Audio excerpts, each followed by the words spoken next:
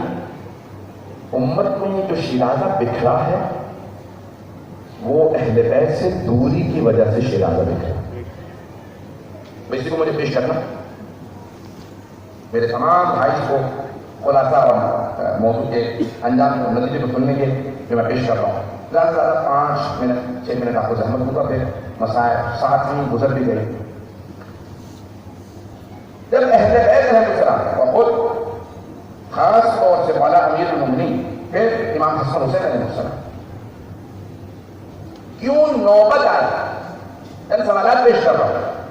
مجھے معلوم ہے میرے بھائی، میرے بچے، میرے بزرگ بہت غور سے توجہ سے سن رہے ہیں، مجھے پورا یقین ہے میری مائیں بہنیں بیٹی جہاں جہاں لوگ سن رہے ہیں، حتیٰ میرے تمام مسلمان بھائی جہاں سن رہے ہیں بہت غور سے سن رہے ہیں ایک بات کو جو مجھ سے آ کے نوجوان ملے، میرے اہل سنت بھائی، میرے بچے مجھ سے آ کے ملے، ہم بہت استفادہ کر رہے ہیں، بہت سے مطالب ہمیں معلوم نہیں کہ روشن ہوئے ہمارے لیے۔ میرے چند سوالات ہیں۔ 11 ہجری 28 سفر، یہ 12 ربیع الاول تعلیمات کے مطابق 11 ہجری میں سرور کائنات دنیا سے رخصت ہوئے۔ 61 ہجری روز عاشور 50 سال بعد امام حسین کی شہادت ہوئی۔ آدھی صدی ہے، 50 سال، اور سے سنیے گا بتا دیں، صرف ایک لمحہ فکریہ دے رہا ہوں، کتنا سا؟ 50 سال، 50 سال، ہاں پرسنٹ۔ اور اس آدھی صدی میں ابھی تک بہت سے صحابہ رسول زندہ تھے، اور نہ صرف زندہ تھے بلکہ کچھ امام حسین کی طرف سے آئے تھے، جیسے حضرت حبیب بن مظاہر، حضرت مسلم کا بہت سے، اور حضرت سعید کہ صحابہ رسول تھے جو شہید کیے گئے کربلا میں، اور کچھ اس طرف سے بھی آئے تھے امام حسین کے قتل کے لیے، دونوں طرف موجود تھے اور بہت سے صحابہ موجود تھے۔ 61 ہجری میں یہ عالم تھا، اس سے پہلے میں 11 ہجری میں یہ عالم کہ اگر پیغمبر اسلام وضو کرتے تھے تو آپ کے وضو کا پانی صحابہ زمین پہ گرنے نہیں دیتے تھے، صحابہ کہتے تھے ظرف لے آؤ، برتن لے آؤ، یہ کہیں زمین پہ پانی نہ گر جائے، پیغمبر کے بدن سے مس ہوا ہے، یہ پانی تبرکن لے جانا، جسے پلاؤ کی شفا مل جائے گی۔ صحابہ پیغمبر کے وضو کا پانی تبرکن لے جاتے تھے، تبرکن۔ تبرک کے منکروں کو بتا دیجئے صحابہ تبرک کو مانتے تھے۔ ایک مرتبہ حبیب خدا، وہی حبیب خدا وضو کرے تو پانی زمین پہ نہ گرنے دیں، یہ بدن سے مس ہو گیا، اور پھر وہی مسلمان، وہی امت رسول خدا کا خون بہانے لگے۔ بس امام حسین کون ہے؟ نواسہ رسول، یعنی رسول خدا کا خون۔ آپ نے فرمایا لحمہم لحم، ان کا گوشت میرا گوشت، ان کا خون میرا خون، تو رسول خدا کا خون بہا رہے ہیں۔ 50 سال میں ایسا کیا ہو گیا تھا کہ وہی کلمہ ہو جو حبیب خدا کا پسینہ زمین پہ نہ گر رہے ہیں۔ آپ نے سنا ہوگا، اور اسے رسول اسلام کا پسینہ بھی لوگ صاف کر لیتے تھے، یہاں تک کہ اپنے لبوں پہ رکھتے تھے، اپنی زبان پہ رکھتے تھے، اور وہی پھر رسول خدا کا خون بہانے پہ تیار ہو گیا۔ ایسا 50 ہی برس میں کیا ہو گیا تھا؟ بس امت نے اہل بیت کو بھلا دیا تھا، انہیں اتنا دور کر دیا تھا اپنے سے کہ پھر وہ سمجھ رہے تھے ہم اہل بیت کو چھوڑ بھی دیں تب بھی ہم مسلمان ہیں۔ عزیزان گرامی، بغیر آل محمد کے کسی کا کلمہ قبول نہیں، کسی کی نماز قبول نہیں، کسی کا روزہ قبول نہیں، کسی کی کوئی عبادت قبول نہیں، اطاعت اہل بیت کے بغیر کچھ قبول نہیں۔ اور صرف جنگ کرنے نہیں آیا، بلکہ نبی کی نواسیوں کو قیدی بنا کے بازاروں میں لے آئے۔ اور سنیے گا یہ جملے، روتے رہیے گا، گریہ کیجیے گا، یہ گریہ عبادت ہے ہماری۔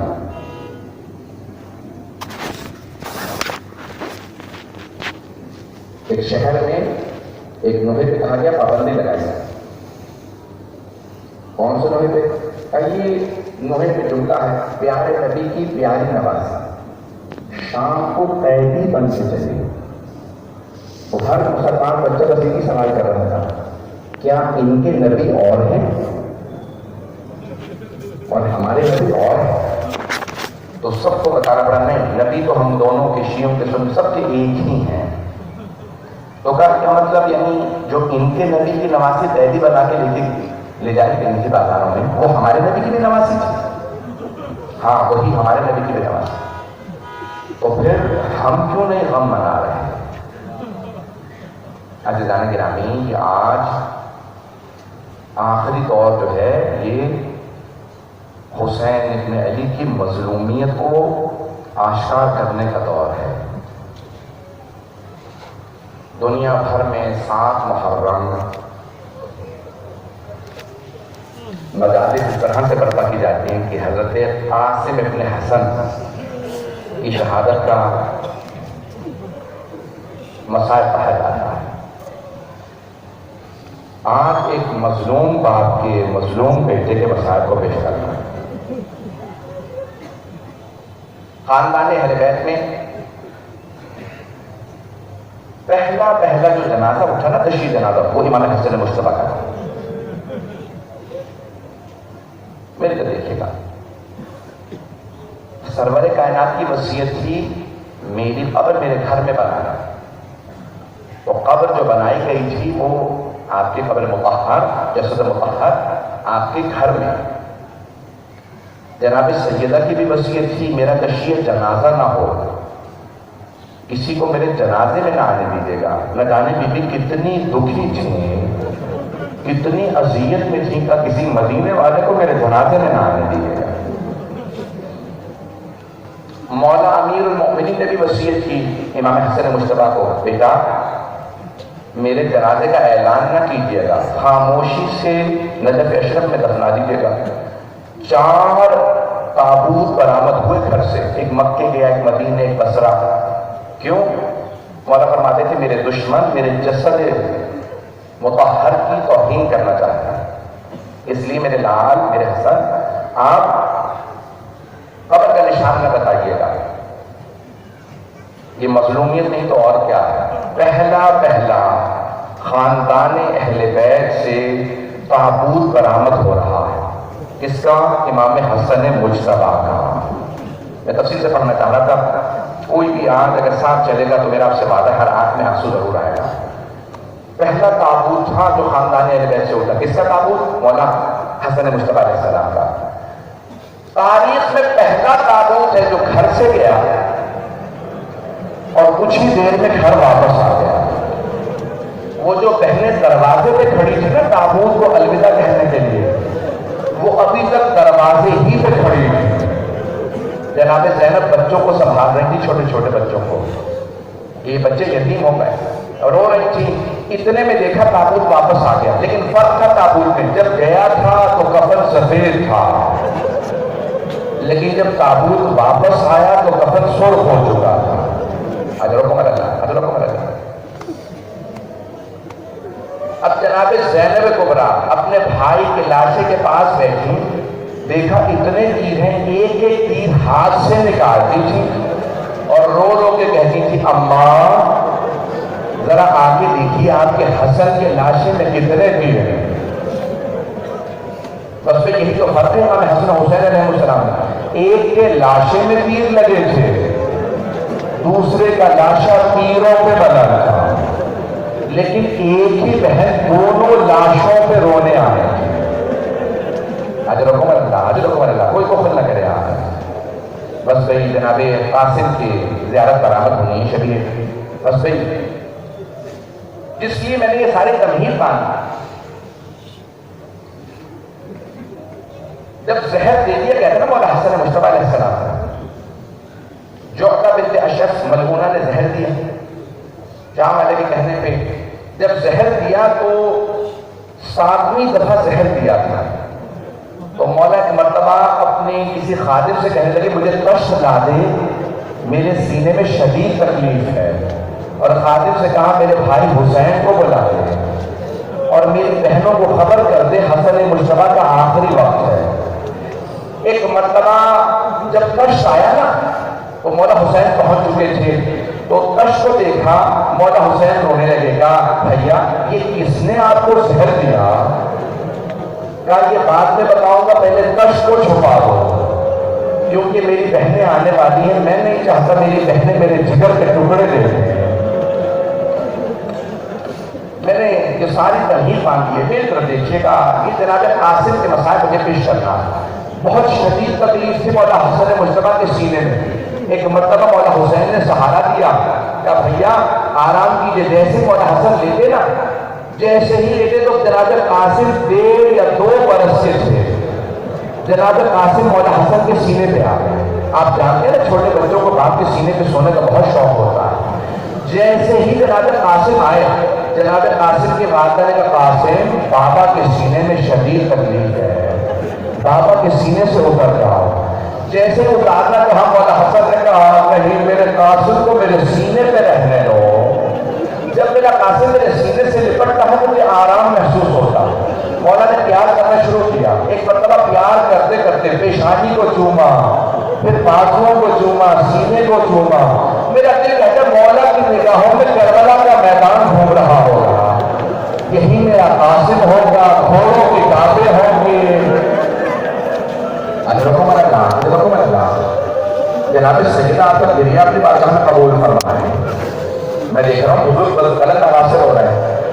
ایک مرتبہ مولا حسن نے بیٹے کو پیار کیا، سینے سے لگایا، ایک وصیت لکھی، جناب قاسم کی والدہ کو بلایا، اور بلانے کے بعد ایک مرتبہ کہا کہ میں وصیت لکھ رہا ہوں، قاسم ابھی چھوٹا ہے، جب قاسم جوان ہو جائے نا، نوجوان ہوگا، جوان کو کہا نوجوانی میں جب ان کے بازو،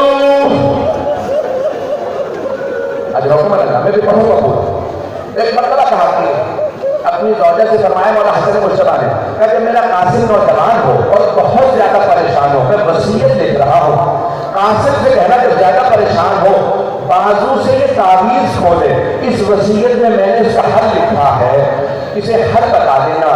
بس بھئی ماں نے کہا ٹھیک ہے، جناب قاسم کی والدہ نے وہ تعویذ لیا، وقت گزرتا رہا، 60 ہجری آ گئی، 28 رجب کو قافلہ چلا، جناب ام سلمہ نے کہا قاسم آپ کے بابا کی وصیت تھی جب میرا بھائی حسین کربلا جائے قاسم کو ضرور ساتھ بھیجنا۔ ایک مرتبہ جناب قاسم کی والدہ نے کہا قاسم میں ساتھ جاؤں گی، میرا بیٹا میں بیوہ ہوں لیکن میں آپ کے خاطر اسیر، میں ہر چیز برداشت کروں گی۔ بس میں نے سارے مسائل چھوڑ دیے۔ شب عاشور آ گئی، ایک مرتبہ مولا حسین ایک صحابی کا نام دے کے بتانے لگے، آپ کا نام بھی شہداء کی فہرست سے ہے، آپ کا نام بھی، سب کے نام بتا رہے تھے۔ ابھی جناب قاسم کا نام نہیں آیا تھا، جناب قاسم نے ایک مرتبہ کھڑے ہو کے جناب سید الشہداء سے کہا چچا جان، یا اماں، چچا جان، اے میرے امو جان، کیا شہداء کی فہرست میں میرا نام نہیں ہے؟ جناب سید الشہداء نے سوال کیا، کیف الموت عندک، اے میرے لخت جگر قاسم، یا بنیہ قاسم، اے میرے جان کے ٹکڑے قاسم، آپ کے نزدیک موت کیسی ہے؟ جناب قاسم نے فرمایا چچا جان اگر آپ کے قربان ہونے کا نام موت ہے نا تو احلى من الاسد، شہد سے زیادہ میٹھی ہے. مجھے ایسی موت سے زیادہ کچھ عزیز نہیں جس میں مجھے آپ کو قربان ہونا ہو. تو ایک مرتبہ جناب سید الشہداء نے فرمایا سے آپ ہی کا نہیں، شش ماہ علی اصغر کا نام، شش ماہ علی اصغر کا نام بھی شہداء کی فہرست میں ہے. غیرت حسنی تھی. جناب قاسم نے ایک مرتبہ سر اٹھا کے کہا چچا جان کیا یہ اشیاء خیموں میں آ جائیں گے؟ علی کی بیٹیاں خیموں میں ہیں. میری غیرت برداشت نہیں کرتی. جناب سید الشہداء نے فرمایا قاسم میں علی اصغر کو ہاتھوں پہ اٹھا کے لے جاؤں گا. بس صحیح میں کہوں گا ہے جناب قاسم آپ اگر آگے دیکھتے شام غریبہ میں خیموں میں آتے آپ کی پھوپھیاں کبھی اس خیمے سے اس خیمے میں اجرکم اللہ. بس صحیح 5-10 منٹ کی زحمت دوں گا. ایک میرے ساتھ چلیے گا ابھی کچھ دیر میں زیارت برآمد ہوگی. ایک مرتبہ جناب قاسم آئے کہا چچا جان اجازت ہے میں میدان کارزار میں جانا چاہتا ہوں. جناب سید الشہداء نے جناب قاسم کو دیکھا کہ قاسم آپ میرے مرحوم بھائی کی نشانی ہے. میں جب بھی بھائی کی زیارت کرنا چاہتا ہوں میں آپ کو دیکھ لیتا ہوں. قاسم آپ میرے بھائی کی شریک ہیں. قاسم میں آپ کو نہیں دیکھنا چاہتا. جب چند مرتبہ جناب قاسم نے سنا چاہتا مجھے اجازت نہیں دیتے اگر دیکھے کہ ضرور دیکھیے گا تو جناب قاسم بیٹھ سے رونے لگے مجھے اجازت نہیں مل رہی. آپ جانتے ہیں نا بیوہ ماؤں کو اپنے یتیم بچوں کا رونا برداشت نہیں ہوتا. ایک مرتبہ جناب قاسم کی والدہ نے سنا کسی بچے کے رونے کی آواز آ رہی ہے. جناب قاسم کی والدہ نے کہا جناب زینب سے بیوی مجھے لگتا ہے میرا یتیم رو رہا ہے. جناب ان کا فرمایا خیمے کا پردہ ہٹایا دیکھا جناب قاسم اپنی پیشانی گھٹنوں پہ رکھ کے بیٹھے رو رہے ہیں. جناب ان کا فرمایا پوچھا قاسم کیا بات ہے ایسے کیوں رو رہے ہیں؟ کہا اللہ چچا مجھے اجازت نہیں دیتے. کہتے ہیں قاسم آپ میرے مرحوم بھائی کی نشانی ہے. ایک مرتبہ جناب ان کا فرمایا نے کہا قاسم آپ کے بابا نے فرمایا تھا جب قاسم سے بہت زیادہ مسائل آ جائے تو قاسم سے کہنا میں نے تعویذ لکھا تو اتار کے کھولے حل لکھا ہوگا. اب ایک مرتبہ جناب قاسم نے اپنا وہ تعویذ کھولا. جانتے کیا لکھا تھا؟ مولا حسن کی وصیت تھی یا مولیہ قاسم اے میرے لخت جگر قاسم اذا وجدت عمک الحسین وحیدا غریبا مظلوما عطشانا.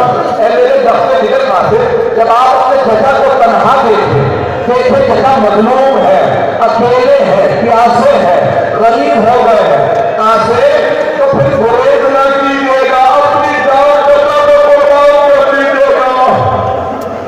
جناب قاسم نے آنسو صاف کیا بہت خوش ہوئے اٹھے اور ایک مرتبہ آئے کہ چچا جان اب آپ مجھے شہادت سے روک نہیں سکیں گے. چچا دیکھیے میرے بابا کی وصیت مولا حسین نے مولا حسن کا حق دیا چوما آنکھوں سے لگایا. آنکھوں سے لگانے کے بعد ایک مرتبہ خط پڑھنے کے بعد جناب قاسم کے گلے میں باہر ڈالی. بڑے بڑھ جائیں گے.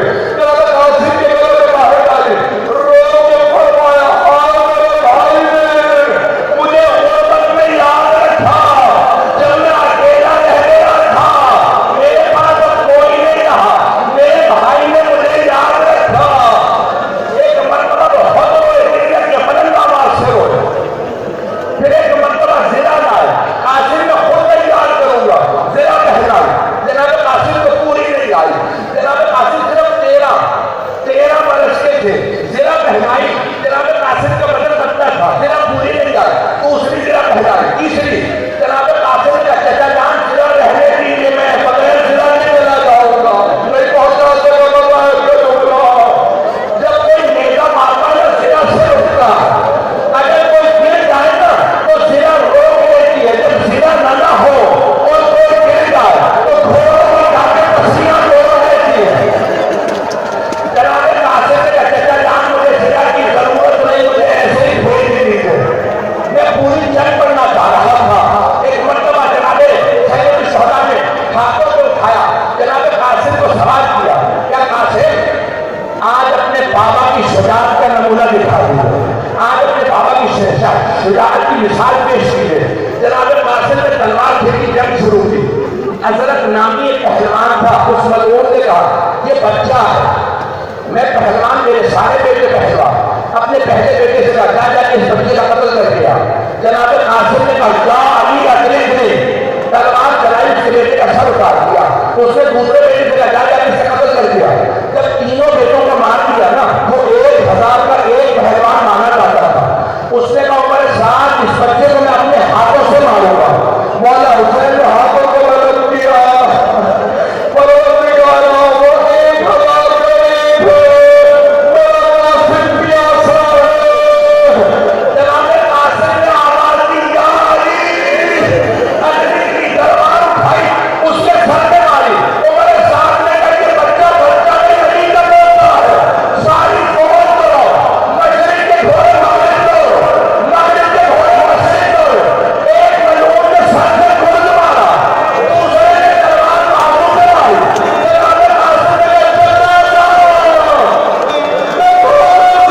ایک آخری جملہ میری سبق ہو گیا اپنے نصیب نے طاقت پڑھنے کی نہ کرے لیکن کیا کروں جناب قاسم کے بسائے ایک مرتبہ مولا نے ایسے صبح صبح مالی ایک کپڑا بچھاتا نا پھول جمع کرنے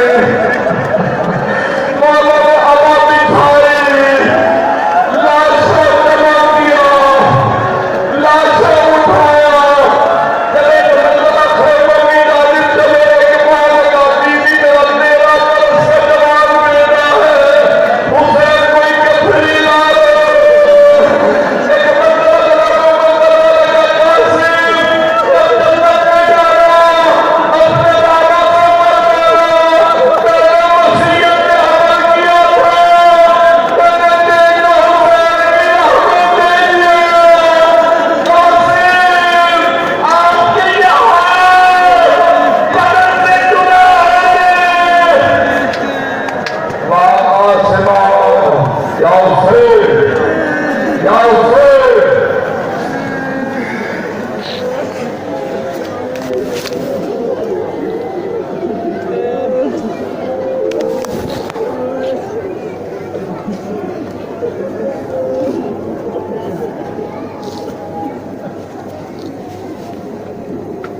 Okay.